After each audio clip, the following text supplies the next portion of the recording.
Hello, dear family and friends.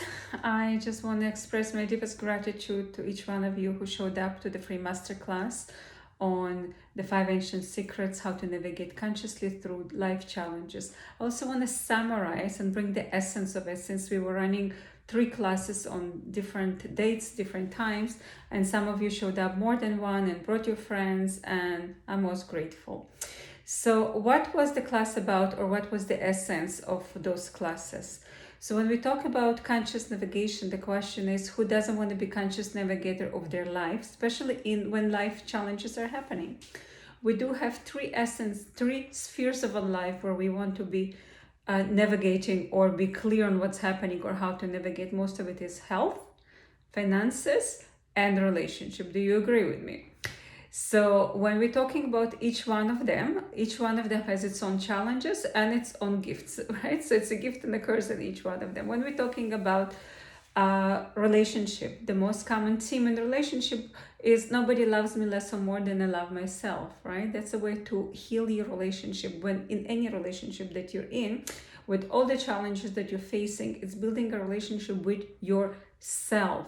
The other person just reflects and shows to you how you're treating yourself, whether it's more or less that you want to give to yourself. Most of us demanding it from the other person. Also, the other sphere is your health. And in health, usually what happens when the body says no, or when there's difficulties or challenges in health, it's not because it's happening right now or the diagnosis that you have received from your doctor at that moment. It happened way before that. And most of it is when we're doing self-sabotage, when we don't know how to say no, when we don't listening to the true message or to our heart, where we cannot step away, when we're overworking ourselves, over-pleasing others, do not know how to change things or how to shift things, then the body starts to speak to us. Most of it is self-sabotage. You don't see what's happening, don't want to take the action, or you see what's happening and don't want to take the action, then the body takes the actions for you.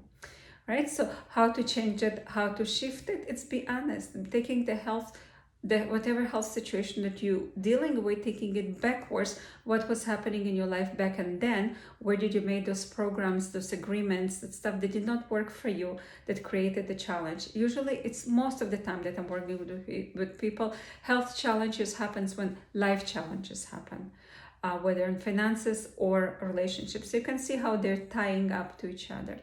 And the most common one is when we're dealing with finances and difficulties with finances. So with finances, the biggest block of finances or abundance or wealth, it's allowing yourself to receive, and we do have very unhealthy relationship with finances, with money, programs, beliefs that are just still running our lives. Not all of us, we might want some, you would want to grow your abundance, you would want to have more money, you would want to be earning more, but you have all kinds of programs like I have to work hard, or rich people are bad people, or if I have lots of money I will lose my family and friends, or there's so many of them that are sabotaging you again and again. So you might be wishing for something, but the program is different, right? So it's nice to revisit your programming and see where is it coming from, what's the core.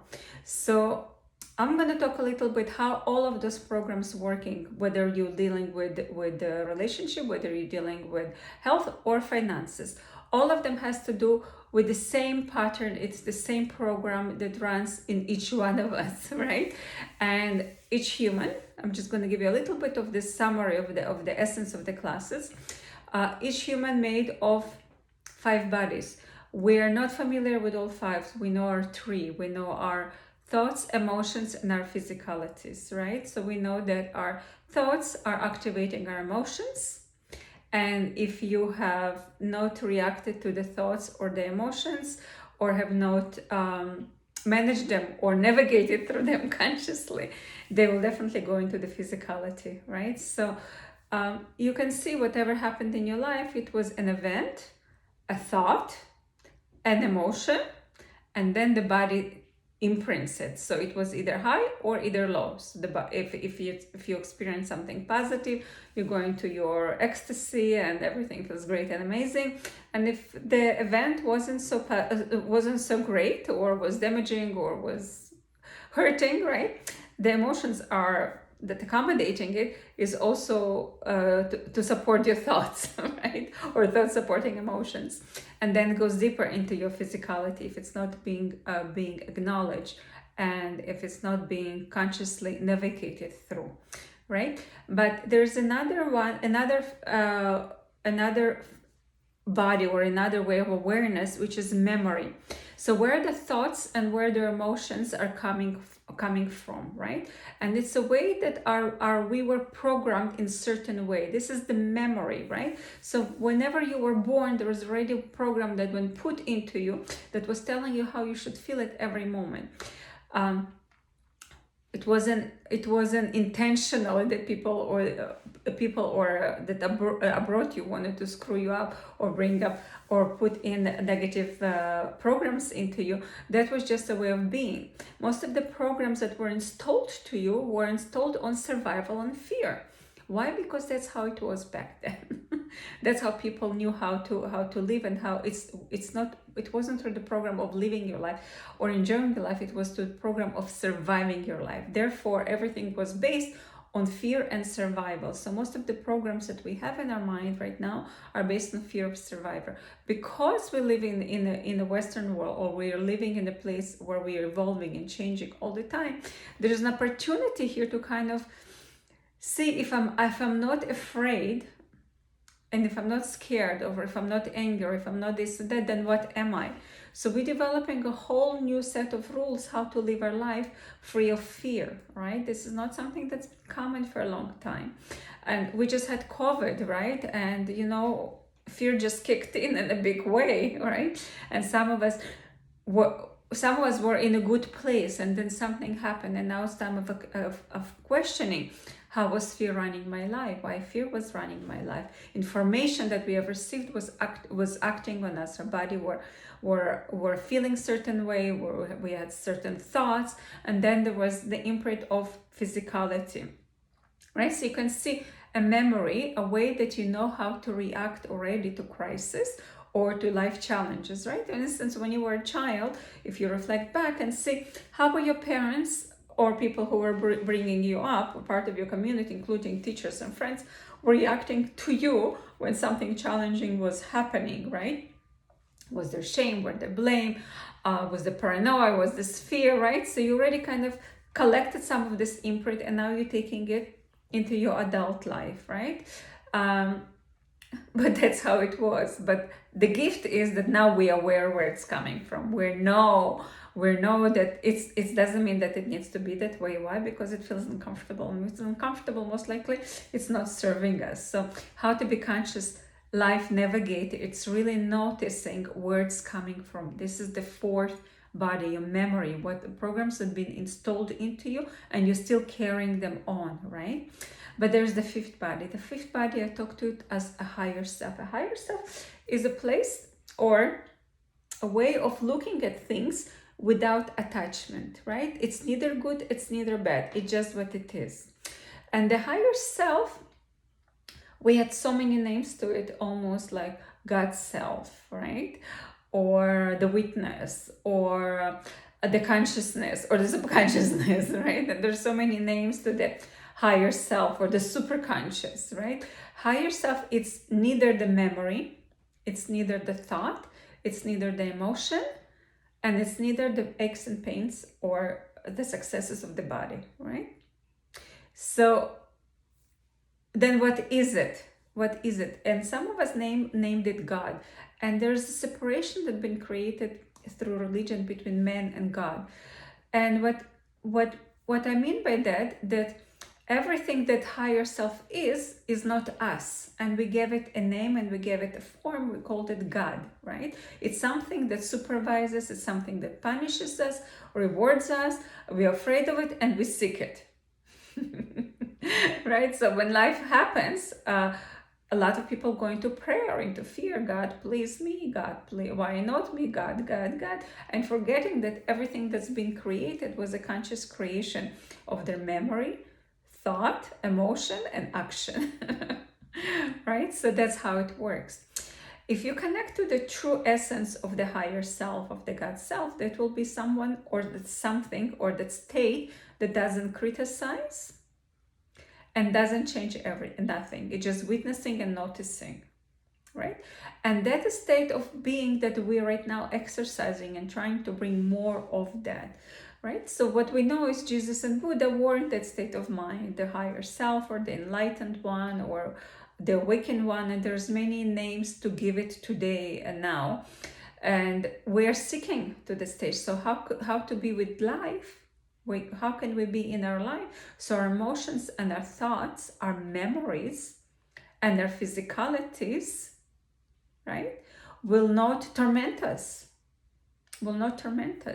and that's when the higher self comes in and witnesses everything that is. When you allow yourself to witness from a place of non-attachment, a place of being, a place of witnessing, you can learn. If you're activating a strong emotion or a strong thought, it clutters that higher self connection.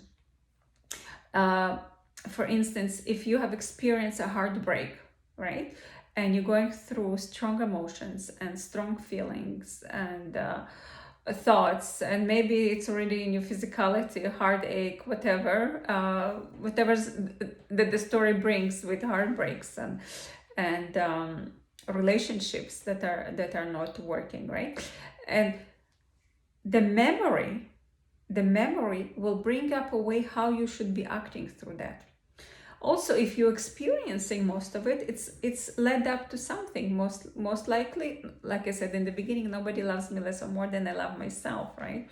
So we're learning that self-love, we're learning the self-acceptance. We're in a very interesting place of rehabilitating humanity and rehabilitation. That's where we're at right now, right?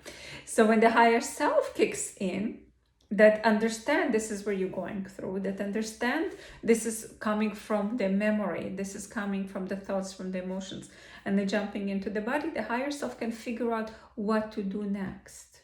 The higher self can figure out what will serve you. The higher self will figure out how to heal you. The higher self will help you to move forward, right? So there's 5 stages. But you need to get to the higher self, you need to heal and really get to know your physical, your emotional, your mental, your memory, and then the higher self. And that has to do with any sphere of your life, whether you're dealing with finances or a relationship or health. All of them have the same template, the same way of, same memories, right? And most of it, when I work with clients, somebody might come with relationship issues, but when they worked in the relationship under the template, nobody loves me less or more than I love myself, their finances changes and their health changes, whether they wanted to address it or not. If somebody comes with health and they realize what was the self-sabotage that was there and how they got themselves into that. So if you can get yourself into it, you can also get yourself out of it. And my favorite phrase is, I'm the master of my own disaster. If I can create hell, I can create heaven, right? So how to be this conscious creator? Conscious creator is through those 5 bodies, how to know and get to know each one of them. And slowly by slowly building up and navigating through all 5, you become your own master. So that was the essence of the classes. We also did a bit of meditation and a bit of breathing, and we went a bit deeper into the process, where you can kind of allow the mind to get quiet and really connect more to the higher self and be a witness to your transformation. So I just wanted to bring that up. I again thank to each one of you, to all of you that have been in the class. I'm looking forward to hear from you. What kind of navigator are you? Where do you feel you need to improve? Where do you feel you need to change? What do you think stands in your way? Is it the physical, the emotional, mental, memory? What do you think needs to be done for you to have this vessel, the higher self, activated? How to become this conscious navigator? I'm going to drop a link below. Please check it for a free 30 minutes with me. If you feel called, by all means, no obligation, just book a session, and I'll be happy to go with you even deeper. I'm wishing you all love, light, and laughter, and thank you so much for joining me here today and now.